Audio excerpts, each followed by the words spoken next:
Hello friends, welcome to my channel. तो हम economics पे वीडियो बनाते हैं। इकोनॉमिक्स के पेपर 1 का आज पार्ट 4 बनने वाला है। हमने यूनिट 3 तक पढ़ लिया था। यूनिट 3 तक हमारे इकोनॉमिक्स के पेपर 1 के पार्ट 3 हो गए थे और ये पार्ट 4 है उनकी क्वेश्चन नंबर 16 पे। तो आज यहाँ से स्टार्ट करते हैं। So let's start now. श्रमिक संघ मजदूर प्राप्त करने वाले व्यक्तियों को अपनी कार्य की दशाओं को स्थिर रखने एवं उनके सुधार के लिए बनाया गया संगठन है। यह परिभाषा किसने दी थी? तो सिडनी और वेब ने दी थी। और भारत की प्रथम औद्योगिक नीति किसके द्वारा घोषित की गई थी? तो श्याम प्रसाद मुखर्जी द्वारा घोषित की गई थी। उस समय ये वित्त मंत्री थे। कब घोषित की गई थी? पहली बार 1948 में। सरकार की नवीन औद्योगिक नीति के तहत सरकारी क्षेत्र के लिए आरक्षित उद्योगों की संख्या है।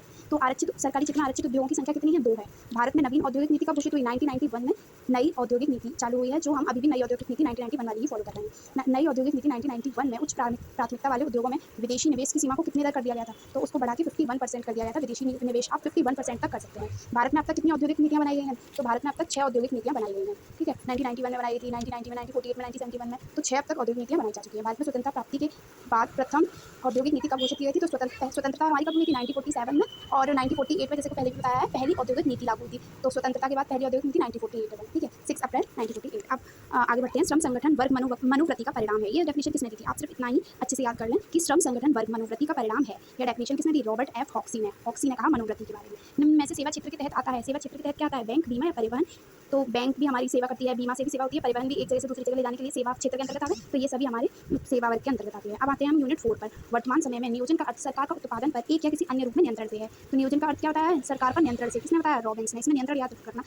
ठीक है, इसमें यूनिट 4 में हमारी बहुत सारी डेफिनेशन है, तो आपको की पॉइंट बनाने पड़ेंगे, तभी आपको डेफिनेशन याद आएंगी। किसी सार्वजनिक अधिकारी द्वारा सविचार और विवेकपूर्ण ढंग से इस तरीके से आर्थिक प्राथमिकताओं का चुनाव ही नियोजन के रूप में परिभाषित किया जा सकता है। तो इस विवेकपूर्ण ढंग से सविचार के द्वारा क्या करना? प्राथमिकताओं का चुनाव करना। क्या है? नियोजन है। किसने कहा? बारबारा बूटन ने, श्रीमती बारबारा बूटन ने। आर्थिक नियोजन केंद्रीय सरकार के कार्यक्रम की वह महत्वपूर्ण रेखा है जिसमें बाजार शक्तियों के साथ साथ राज्य का हस्तक्षेप प्रणाली द्वारा सामाजिक प्रक्रिया को ऊपर ले जाने का प्रयास किया जाता है। तो केंद्र सरकार की महत्वपूर्ण रेखा क्या है? हस्तक्षेप प्रणाली के द्वारा जो हमारी सामाजिक प्रक्रिया है उसको ऊपर ले जाना। किसने कहा? श्री गुरनाथ मित्तल ने। आर्थिक नियोजन हमारे युग की अचूक दवा है, ये किसने कहा है? प्रोफेसर रॉबिन्स ने। अब आगे बढ़ते हैं। आर्थिक नियोजन वास्तव में एक लगातार जारी रहने वाला क्रम है। लगातार जारी रहने वाला क्रम किसने कहा? राजेंद्र प्रसाद ने। किसकी आर्थिक नियोजन की डेफिनेशन चल रही है? ठीक है, विस्तृत अर्थ में आर्थिक नियोजन समस्त साधनों के संरक्षण द्वारा निर्धारित उद्देश्यों की पूर्ति हेतु आर्थिक क्रियाओं का संचेष्ट निर्देशन है।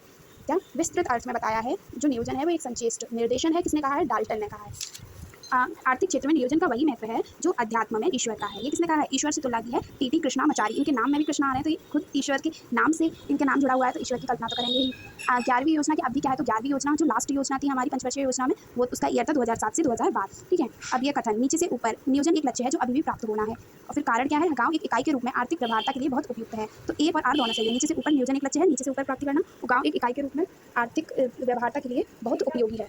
तो इसका ए और आर दोनों सही है, कथन भी सही है। नीचे से ऊपर नियोजन एक लक्ष्य है और गांव एक इकाई के रूप में आर्थिक व्यवहार्यता के रूप में उपयुक्त होता है, दोनों सही है। अब निम्न कथनों पर विचार कीजिए। तो ये दोनों विचार सही हैं। हमारे की वर्ष 2010 तक आवास मुहैया कराने की बात की गई है। किस योजना के तहत? वर्ष 2009 तक 1000 और इससे अधिक जनसंख्या वाली बसावटों को हम कैसे जोड़ेंगे? 11वीं